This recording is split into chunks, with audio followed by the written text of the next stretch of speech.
আসসালামু আলাইকুম। রুটি বা পরোটা দিয়ে খাওয়ার জন্য আজকে আমি তৈরি করব একটি মজাদার ডাল ভাজি।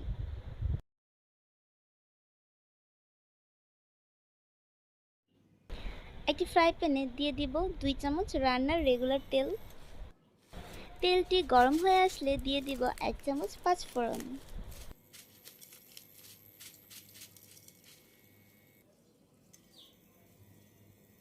পাঁচফোড়নটাকে একটু তেলে ভেজে দিয়ে দেব পেঁয়াজ কুচি। পরিমাণ মতো লবণ দিয়ে কিছুক্ষণ আমি পেঁয়াজটাকে ভেজে নিব।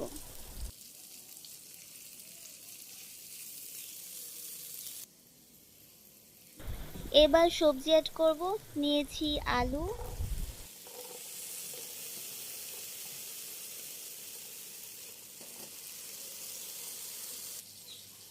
এই পর্যায়ে আমি মশলাটা দিয়ে দিব।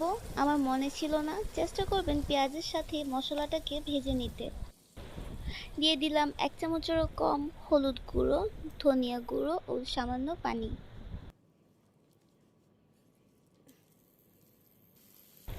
বাকি সবজিগুলো এখন আমি দিয়ে দিব।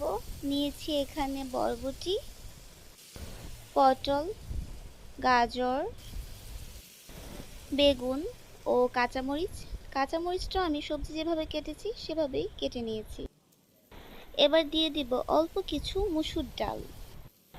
ডালটা দিলে কিন্তু ভাজির স্বাদটা বহুগুণে বেড়ে যায়। ভাজির ঝোলটাও খুব ঘন হয় এবং খেতেও খুব ভালো লাগে।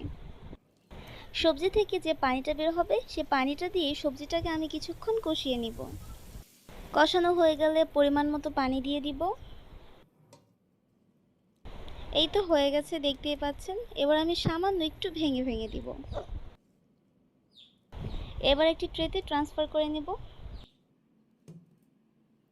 আজকে এ পর্যন্তই। আমার ভিডিও ভালো লাগলে লাইক, কমেন্টস এবং শেয়ার করবেন এবং আমাকে সাপোর্ট করার জন্য আমার চ্যানেলটি সাবস্ক্রাইব করবেন। আল্লাহ হাফেজ।